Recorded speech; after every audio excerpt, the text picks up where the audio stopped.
সুপ্রিয় উচ্চ মাধ্যমিক তৃতীয় সেমিস্টার পরীক্ষার্থী বন্ধুরা, তোমাদের রাষ্ট্রবিজ্ঞান বিষয়ে পরীক্ষা রয়েছে।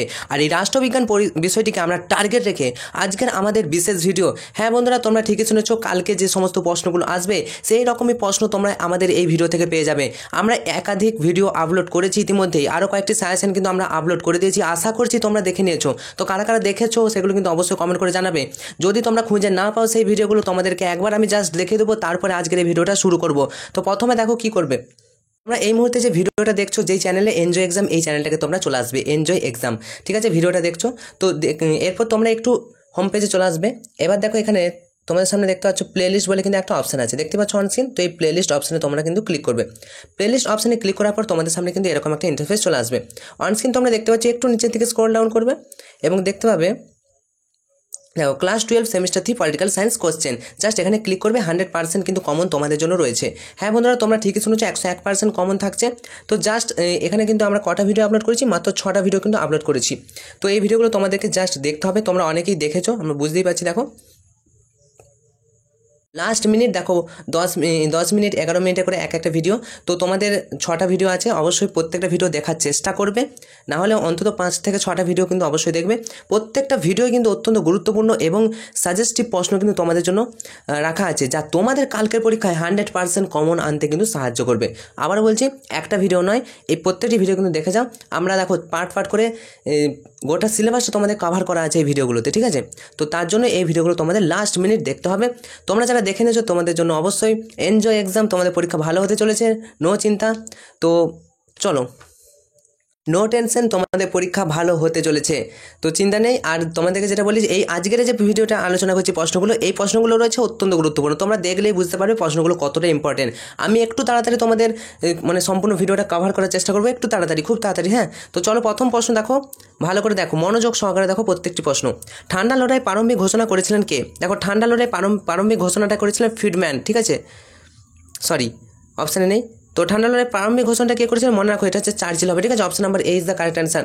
ঠান্ডা লড়াই প্রারম্ভিক ঘোষণা করেছিল চার্চিল। নেক্সট, ঠান্ডা লড়াই বলছে দুটি মহান শক্তিধর রাষ্ট্র কি? ঠান্ডা লড়াইয়ের দুটি মহান শক্তিধর রাষ্ট্র তোমরা জানো, তো উত্তর হবে মার্কিন যুক্তরাষ্ট্র এবং সোভিয়েত ইউনিয়ন। মার্কিন যুক্তরাষ্ট্র এবং সোভিয়েত ইউনিয়নের মধ্যে কিন্তু ঠান্ডা লড়াই মানে চালু হলো, ঠিক আছে? মার্কিন যুক্তরাষ্ট্র আর সোভিয়েত ইউনিয়ন, এটা তোমরা জানো, দুটি মহান শক্তিধর রাষ্ট্র। আর তোমাদেরকে যেটা বলছিলাম প্রথমে ফ্রিডম্যান, তো ঠান্ডা লড়াইকে ফ্রিডম্যান একটা বক্তব্য বলেছিল, ঠান্ডা লড়াইকে ফ্রিডম্যান ড্যাশ যুদ্ধ বলে অভিহিত করেছে। তো এটা তোমরা কমেন্ট করে জানিয়ে দাও, ঠিক আছে? আমি জানি, তবুও কিন্তু তোমাদেরকে বললাম, তোমরা কমেন্ট করে জানো, তোমাদের মনে আছে নাকি দেখছি। ঠান্ডা লড়াই কে ফ্রিডম্যান কি বলেছে? ড্যাশ শান্তি বলে অভিহিত করেছে। চলে আসবো নেক্সট, 3 নম্বর প্রশ্ন। ন্যাটো গঠিত হয় কত সালে? ন্যাটো কিন্তু গঠিত হয় কত সালে? মনে রাখো 1949 সালে ন্যাটো গঠিত হয়। মোস্ট ইম্পর্টেন্ট, মনে রাখবে কিন্তু ন্যাটো পুরো নামটা তো ন্যাটো পুরো নামটা একটু বলেছি, দাঁড়াও, মনে রাখবে, north Atlantic treaty organization, NATO. তো এই ন্যাটো জোট কত সালে গঠিত হয়? 3 নম্বর প্রশ্নের সঠিক অ্যান্সার হয়ে যাবে 1949 সালে, মনে রাখবে। চলে আসবো নেক্সট, চুক্তি ও সংস্থাগুলি প্রতিষ্ঠার সময়কাল অনুসারে সাজাতে বলছে, দেখো ক্রম অনুযায়ী সাজাতে বলছে। প্রথমে দেখো সিয়েটো, ওএএস, সেন্টো এবং কমেকন।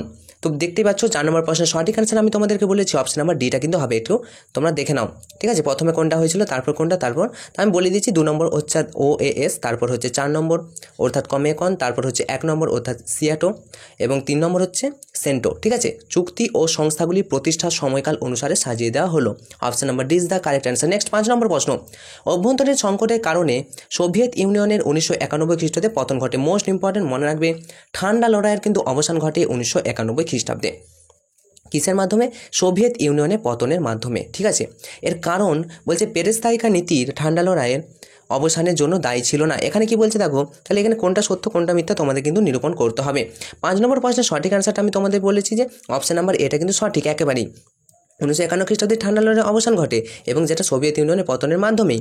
কিন্তু এখানে যেটা বলেছে যে পেরেস্তাইকা নীতি ঠান্ডা লড়াইয়ের অবসান কারণ দায়ী ছিল না, এটা কিন্তু একেবারেই ভুল। তাহলে আমরা অপশন ওয়াইজ অ্যান্সার নিয়ে নিচ্ছি অপশন নাম্বার সিটিকে, ঠিক আছে? এরকম টাইপের প্রশ্ন তোমাদের পরীক্ষায় আসবে। চলে আসবো নেক্সট, বিশ্বের ঠান্ডা লড়াই চলেছিল কত বছর? তোমরা তো জানো 1991 খ্রিস্টাব্দে ঠান্ডা লড়াই কিন্তু শেষ হচ্ছে। তো কত বছর চলেছিল, কত থেকে কত? তো অবশ্যই এটা কিন্তু মোস্ট ইম্পর্টেন্ট। 6 নম্বর প্রশ্নের সঠিক অ্যান্সারটা দেখে নাও, অপশন নাম্বার সি হচ্ছে 46 বছর কিন্তু বিশ্বের ঠান্ডা লড়াই চলেছিল, মনে রাখবে প্রশ্নটা। নেক্সট দেখো, এই ছকটা থেকে তোমরা একটা প্রশ্ন কমন আসতে পারে, দেখো ভালো করে দেখো। নক্রুমা হচ্ছে অপশন নাম্বার বি অর্থাৎ ঘানা, দেখো ঘানার প্রধানমন্ত্রী কিন্তু নক্রুমা, ঠিক আছে। সুকর্ণ ছিল ইন্দোনেশিয়ার রাষ্ট্রপতি, অর্থাৎ অপশান আমরা যা অপশান ওয়াইজ কোনটা হচ্ছে সুকর্ণ ইন্দোনেশিয়ার রাষ্ট্রপতি, তাহলে অপশান নাম্বার ডি হবে, ঠিক আছে। সুকর্ণ কিন্তু ইন্দোনেশিয়ার রাষ্ট্রপতি। টিটো, মার্শাল টিটো, ইনি কী ছিলেন? উত্তর হবে যুগোস্লাভিয়া। এবং নেহেরু যিনি ভারতের প্রধানমন্ত্রী, অর্থাৎ 4 নম্বর উত্তর হয়ে যাবে অপশান নাম্বার এ। তাহলে তোমরা কিন্তু ভালো করে আমি তোমাদের মিলিয়ে দিলাম। 7 নম্বর প্রশ্নের সঠিক অ্যান্সারটা আমি তোমাদেরকে বলে দিচ্ছি, উত্তর হয়ে যাবে অপশান নাম্বার এ। একটু মিলিয়ে নাও, মোস্ট ইম্পর্টেন্ট, পরীক্ষায় আসতেই পারে। ঘানার প্রধানমন্ত্রী কে ছিলেন, ইন্দোনেশিয়ার রাষ্ট্রপতি কে ছিল, এগুলো কিন্তু তোমরা একটু দেখবে, ঠিক আছে। চলে আসবো 8 নম্বর প্রশ্ন, পঞ্চশীলের একটি নীতি। খুব ইম্পর্টেন্ট, পঞ্চশীলের নীতিগুলো খুব ভালো করে মনে করে রাখবে।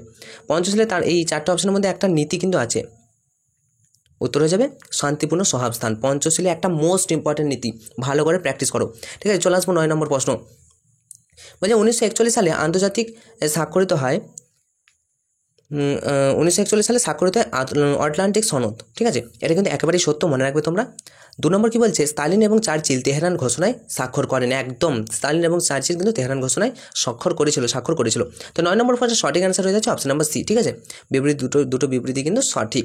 চলে আসবো 10 নম্বর প্রশ্ন, জাতিপুঞ্জ সনদে কটি উদ্দেশ্যের কথা বলা হয়েছে?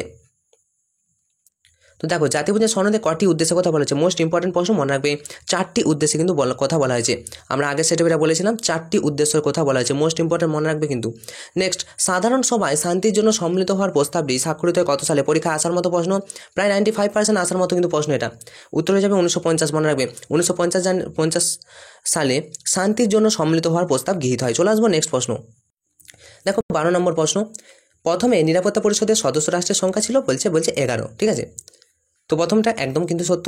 তারপরটা বলছে দেখো নিরাপত্তা পরিষদের প্রধান কাজ বিশ্ব শান্তি এবং নিরাপত্তা রক্ষা করা, একদম নিরাপত্তা পরিষদের প্রধান কাজই হচ্ছে বিশ্ব শান্তি রক্ষা করা এবং নিরাপত্তা রক্ষা করা। তো দুটো বিবৃতি আমরা সঠিক দেখতে পাচ্ছি, অর্থাৎ option number C is the correct answer.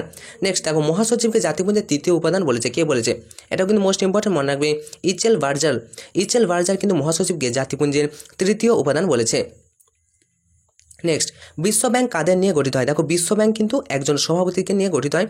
দেখো গভর্নরদের পরিষদ, পরিচালক পরিষদ বা পরিচালক পর্ষদ, এছাড়াও একজন সভাপতি থাকবে এবং কর্মদপ্তর থাকবে। তাহলে এদেরকে নিয়ে কিন্তু বিশ্বব্যাংক অর্থাৎ ওয়ার্ল্ড ব্যাংক কিন্তু গঠিত হয়।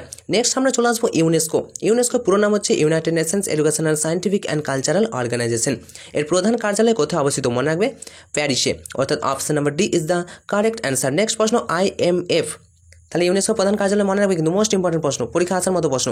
IMF দেখো ইন্টারন্যাশনাল মনিটারি ফান্ড, তো এদের কাজ কি? মনিটারি ফান্ড, তাহলে কী হবে? 4টে অপশন তোমরা দেখতে পাচ্ছ, ভালো করে দেখে নাও। তো 16 নম্বর প্রশ্নের সঠিক অ্যান্সারটা আমি তোমাদেরকে বলে দিচ্ছি, উত্তর হয়ে যাবে ইন্টারন্যাশনাল, মানে হচ্ছে আন্তর্জাতিক। তাহলে আন্তর্জাতিক কথাটি আছে কোথায়? অবশ্যই আন্তর্জাতিক বাণিজ্যের ক্ষেত্রে সহায়তা প্রদান করা, এটা হচ্ছে ইন্টারন্যাশনাল মনিটারি ফান্ডের প্রধান কাজ, ঠিক আছে। চলে আসবো নেক্সট 17 নম্বর প্রশ্ন, বলছে অপ্রথাগত বিবৃতি একে কী বলছে? দেখো অপ্রথাগত নিরাপত্তার সঙ্গে দীর্ঘমেয়াদী প্রভাব জড়িত থাকে। এবার কারণ কি বলছে? কারণ বলছে যে একদিনে হঠাৎ করে অপ্রথাগত সমস্যাগুলি গড়ে ওঠে না, এর পশ্চাতে থাকে বিবিধ কারণ, সেগুলি ধীরে ধীরে অপ্রথাগত সমস্যার জন্ম দেয়। তো দুটোই দেখতে পাচ্ছি একদম সঠিক কিন্তু, ঠিক আছে। তাহলে অপশান এ এবং আর উভয়ই সঠিক। নেক্সট চলে আসবো 18 নম্বর প্রশ্ন, মানব নিরাপত্তার প্রাথমিক লক্ষ্য কী? দেখো মানব নিরাপত্তা, এর আগে আমরা সামাজিক নিরাপত্তাটা দেখেছিলাম, তো মানব নিরাপত্তার প্রাথমিক লক্ষ্য কী?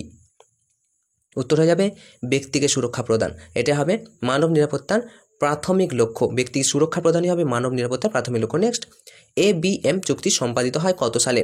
ABM চুক্তি, উত্তর হয়ে যাবে 1972 সালে। তোমাদেরকে আমি একটা কোশ্চেন ধরি, 1, 2, 3 চুক্তি, 1, 2, 3 123 এই যে চুক্তি, এটা কবে স্বাক্ষরিত হয়েছিল? তোমরা একটু কমেন্ট করে জানাও, আমরা আগে সেটে করেছি, তোমাদের মনে আছে কিনা আমরা অবশ্যই দেখতে চাই। নেক্সট চলে আসছি 20 নম্বর প্রশ্ন, যারা স্বেচ্ছায় নিজের দেশ ত্যাগ করে তখন তাকে কী বলে? মোস্ট ইম্পর্টেন্ট, পরীক্ষা আসার মতো প্রশ্ন, 95% আসার মতো প্রশ্ন, মনে রাখবে অভিবাসন। যারা স্বেচ্ছায় নিজের দেশ কিন্তু ত্যাগ করে। নেক্সট আমরা চলে আসবো গোলকীয় দারিদ্র্য কী? দেখো অপশান এ দারিদ্র সীমার নিচে বাস করা কি বলা হচ্ছে? গোলকীয় দারিদ্র। নেক্সট, কোভিড-19 মহামারী শুরু হয়েছিল কোথায়? অবশ্যই তোমরা এটা জানো, চীনে প্রথম শুরু হয়েছিল, আর চীনের উহান শহরে কিন্তু কোভিড-19 প্রথম শুরু হয়েছিল, মনে রাখবে। নেক্সট প্রশ্ন, সাইলেন্ট স্প্রিং বইটির রচয়িতাকে? 23 নম্বর প্রশ্নের সঠিক অ্যান্সার হয়ে যাবে অপশান নাম্বার বি, অর্থাৎ র্যাচেল কারসন, সাইলেন্ট স্প্রিং বইটির কিন্তু রচয়িতা। তাহলে 1940 খ্রিস্টাব্দে মোহাম্মদ আলী জিন্নাহ দ্বিজাতি তত্ত্ব প্রদান করেন কোন অধিবেশনে? মনে রাখবে লাহোর অধিবেশনে কিন্তু মোহাম্মদ আলী জিন্নাহ দ্বিজাতি তত্ত্ব প্রদান করে। নেক্সট, র্যাডক্লিফ লাইন সীমানা নির্ধারিত হয়, র্যাডক্লিফ লাইন মনে রাখবে ভারত পাকিস্তান। দেখো ভারত এবং পাকিস্তানের মধ্যে সবসময় রেড অ্যালার্ট জারি থাকেই, ভারত পাকিস্তান, তো ভারত পাকিস্তানের মধ্যে র্যাডক্লিফ লাইন থাকবেই। তো এটা কিন্তু মনে রাখার জন্য বললাম, ঠিক আছে। র্যাডক্লিফ লাইন ভারত এবং পাকিস্তানের মধ্যে, র্যাডক্লিফ রেড মানে লাল, তো এখানে র্যাডক্লিফ অন্য কথা। যাই হোক তোমাদের মনে রাখার জন্য বললাম ভারত ও পাকিস্তানের মধ্যে। চলে আসবো নেক্সট, ভারতে উদ্বাস্তু সমস্যার প্রভাব যে দুটি রাজ্যের উপর গভীরভাবে পড়ে। উদ্বাস্তু সমস্যার প্রভাব তো পড়বেই, যেগুলোতে আছে, ঠিক আছে, পাঞ্জাব এবং পশ্চিমবঙ্গ, প্রভাব, ঠিক না। ভারতের উদ্বাস্তু সমস্যার প্রভাব দুটি রাজ্যের মধ্যে, প্রভাব মানে তো প্রভাব, উদ্বাস্তু সমস্যার প্রভাব দুটি রাজ্যের মধ্যে পড়ে, সেটা হচ্ছে পাঞ্জাব এবং পশ্চিমবঙ্গ। নেক্সট মনে রাখবে 27 নম্বর প্রশ্ন, মনে রাখার জন্য বললাম, কেউ গভীরভাবে আবার সিরিয়াসভাবে নিয়ে নাও। নেক্সট 27 নম্বর প্রশ্ন, সম্প্রতি মায়ানমার থেকে ভারতে আসা শরণার্থী হলো, দেখো 4টা অপশন তোমরা দেখতে পাচ্ছ। সম্প্রতি মায়ানমার থেকে ভারতে আসা শরণার্থী হচ্ছে, তারা হচ্ছে রোহিঙ্গা, যেটা খবরে কিন্তু এই মুহূর্তে ট্রেন্ড। নেক্সট 28 নম্বর প্রশ্ন, পুনর্বাসন নীতি ঘোষণা করে কে? পুনর্বাসন যে নীতি ঘোষণা করে মনে রাখবে জওহরলাল নেহরু পুনর্বাসন নীতি ঘোষণা করে, মনে রাখবে।